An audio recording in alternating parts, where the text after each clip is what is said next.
হযরত ইয়াকুব আলাইহিস সালাম একজন নবী ছিলেন, বিখ্যাত নবী না? নাম শুনছেন না? ইয়াকুব আলাইহিস সালামের 12 জন ছেলে ছিল। আমি খুব অল্প কথায় কইতেছি, সংক্ষেপে। ইয়াকুব নবীর ছেলে ছিল মোট 12 জন। 10 ভাই যারা কূপে ফেলে দিছে ইউসুফকে, এই 10 জন। ইউসুফ আলাইহিস সালাম একজন।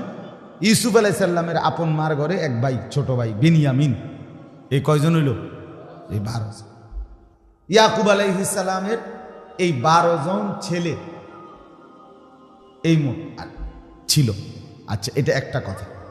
ইয়াকুব আলাইহিস সালামের 2টা নাম, একটার নাম হলো ইয়াকুব, আরটা হলো ইসরাইল। এই দোনোটাই কার নাম? ইয়াকুব আলাইহিস সালামের নাম। যেমন আমাদের নবীর প্রসিদ্ধ 2টা নাম, মুহাম্মদ, আহমদ। আরও আছে না, বাকি এই 2টা কি সবচেয়ে